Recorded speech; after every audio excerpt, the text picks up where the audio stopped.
Students degree second year third semester వాళ్ళకి paper pattern బెట 80 marks question paper ఆ విభాగాలలో 6 క్వశ్చన్స్ వస్తాయి. మీరు 4 ఆన్సర్ చేయాల్సి ఉంటుంది. 4 5 20 ఒక్కోదానికి 5 మార్క్స్.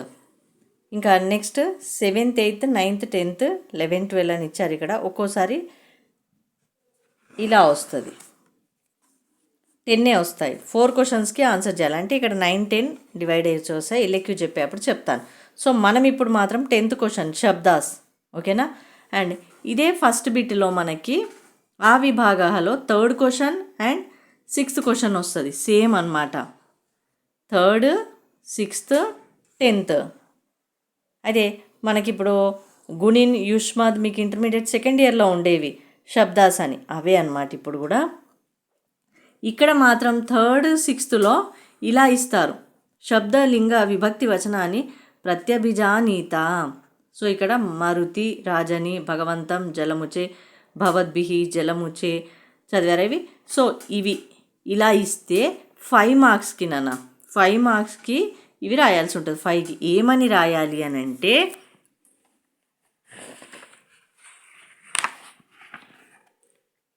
ఇలా రాయాలన్నమాట. జలముచ అనుంటే ఏకవచనం తృతీయ విభక్తి చకారాంత పుల్లింగ జలముచ్ శబ్ద అని. అయితే ఇలా రాయాల్సి ఉంటుంది. జలముచ అని వర్డ్ వచ్చినప్పుడు ఇక్కడ చూడండి అన్న, జలముచే ఆర్ జలముచ అని వర్డ్ వచ్చినప్పుడు 3rd బిట్ 6th బిట్ అయితే ఇలా రాయాలి మీరు.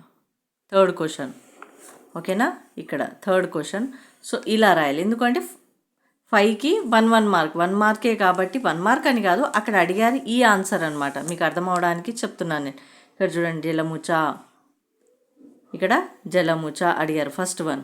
సో ఈ వర్డ్ అడిగినప్పుడు వాళ్ళు చకారాంత పుల్లింగా జలముచ్ శబ్ద తృతీయ విభక్తి ఏకవచనం అని రాశారు. ఇంత రాస్తే 1 మార్క్ పడతాయి అన్నమాట. సో 1 మార్క్ ఎక్కడ మన ఇలా అడిగినప్పుడు 3rd క్వశ్చన్ 6th క్వశ్చన్ ఇలా అడుగుతారు. సో ఇవి రాయాలన్నమాట. ఇంకా 10th క్వశ్చన్లోకి వస్తే ఎలా రాయాలంటే ఇలా, చకారాంత పుల్లింగ జలముచ్ శబ్ద క్లౌడ్ ఫస్ట్ వన్. సో జలముచ్ శబ్దం అడిగినప్పుడు ఇలా రాయాలి. 7.5 మార్క్స్ దీనికి. అయితే ఇంతకు ముందుది మేడం అంటే ఈ వర్డ్ తీసుకుంటారు వాళ్ళు, ఈ వర్డ్ తీసుకుంటారు. జలముచహ జలముచ, ఇప్పుడు జలముచ తీసుకొని ఇచ్చారనుకోండి మీరు, అప్పుడు ఏం రాయాలంటే ఏకవచనం తృతీయ విభక్తి ఫస్ట్ చకారాంత పుల్లింగ జలముచ్ శబ్ద క్లౌడ్ అని రాసి, సెకండ్ ఏకవచనంలో ఉంది ఇది జలముచ అని. నెక్స్ట్ తృతీయ విభక్తి అని రాయాలి. 3 అంటే ఈ వర్డ్ ఎక్కడొచ్చింది అంటే ఈ లైన్లో ఏకవచనంలో వచ్చిందా, ద్వివచనంలో వచ్చిందా, బహువచనంలో వచ్చిందా రాయాలి. ప్రథమ విభక్తి ద్వితీయ విభక్తి తృతీయ విభక్తి విభక్తులలో ఎక్కడొచ్చింది రాయాలి. ఇది రాసేసి ఇలా ఎక్కడొచ్చింది ప్లస్ విభక్తులలో ఎక్కడొచ్చింది, వచనాలలో ఎక్కడొచ్చింది, విభక్తులలో ఎక్కడొచ్చింది అనేది రాయాలి. ఒకవేళ మీకు అలా ఇబ్బంది ఉంటే ఇదంతా రాసేసుకొని ఎక్కడొచ్చిందని చూసుకొనైనా రాసేయచ్చు, ఓకేనా బేటా. సో చూసుకోండి, ఈ భ్యామ్ భ్యామ్ భ్యామ్ వచ్చిందంటే తృతీయ చతుర్థి పంచమిలోనే ద్వివచనంలోనే ఉంటుంది, ఓకేనా. హే హే హే వచ్చిందంటే సంబోధన ప్రథమ విభక్తిలో ఉంటుంది. అలా చూసుకొని రాసుకోవాలి మీరు, ఓకేనా బేటా. సో నెక్స్ట్ ఇవి నేను చూపించేస్తాను. ఫస్ట్ వన్, బట్ 10th బిట్కి వస్తే ఇలా రాయాలన్నమాట. 7.5 మార్క్స్. ఇప్పుడు శబ్దం అడిగాడు, మొత్తం శబ్దం మిమ్మల్ని రాయమని రాసి చూపించమని అడిగాడు. సో మీరు మొత్తం రాయాలన్నమాట. As it is intermediate first year second ఇయర్లో ఎలా రాసేవాళ్ళు లైన్స్ గీసి మరి అలా రాయాలన్నమాట. తకారాంత పుల్లింగ మరుత్ శబ్ద, ఓకేనా బేటా. నెక్స్ట్ 4th వన్, తకారాంత పుల్లింగ భగవత్ శబ్ద గాడ్. నెక్స్ట్ తకారాంత పుల్లింగ భవత్ శబ్ద 5th. నెక్స్ట్ 6th, నకారాంత పుల్లింగ రాజన్ శబ్ద కింగ్. నెక్స్ట్ 7th, నకారాంత పుల్లింగ గుణిన్ శబ్ద.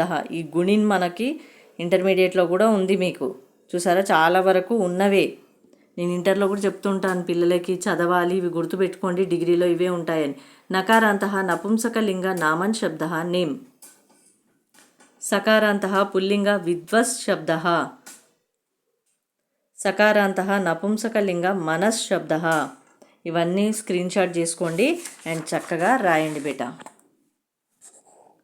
దకారాంతః త్రిషు లింగేషు సరుపః అస్మద్ శబ్దః. దకారాంతః త్రిషు లింగేషు సరుపః యుష్మద్ శబ్దః. యుష్మద్ కూడా వచ్చింది మీకు. సో ఇప్పుడు చూడండి, యుష్మద్లో యుష్మాభిహి అని అడిగారు అనుకోండి, మీరు అప్పుడు ఏం చేయాలి, థర్డ్ బిట్ సిక్స్త్ బిట్కి దకారాంతః త్రిషు లింగేషు సరుపః యుష్మద్ శబ్దః అని రాసేసి యుష్మాభిహి బహువచనంలో వచ్చింది. విభక్తులలో ఎక్కడొచ్చింది, తృతీయ విభక్తి అని రాయాలన్నమాట. ఓకేనా బేటా? సో థర్డ్ బిట్ సిక్స్త్ బిట్కు అడిగారంటే అలా రాయాలి. మీకు అర్థం కావడానికి చెప్పేస్తున్నాను. అక్కడ ఏంటి అంటే శబ్దం మొత్తం రాయమనట్లేరు వాళ్ళు. శబ్ద లింగ విభక్తి వచనాన్ని ప్రత్యభిజానీత ఇదే అడిగారు. ఓన్లీ ఆ వర్డ్ ఎక్కడొచ్చింది అనేది చెప్పమంటున్నారనమాట. వచనంలో ఎక్కడొచ్చింది, విభక్తులలో ఎక్కడొచ్చింది, రెండిటికి. సో అలా రాయాలి. ఇక్కడ మాత్రం 10th బిట్లో మాత్రం మొత్తం శబ్దం రాయాలి.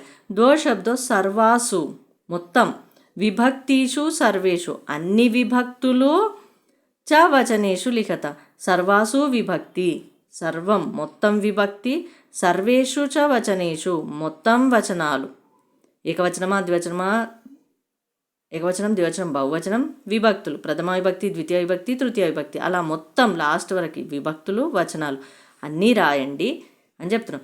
దో శబ్ద అంటే రెండే రాయాలన్నమాట. ఇక్కడ ఏదైనా 1 2 కానీ 3 4 కానీ 2 4 కానీ అలా రాయాలి.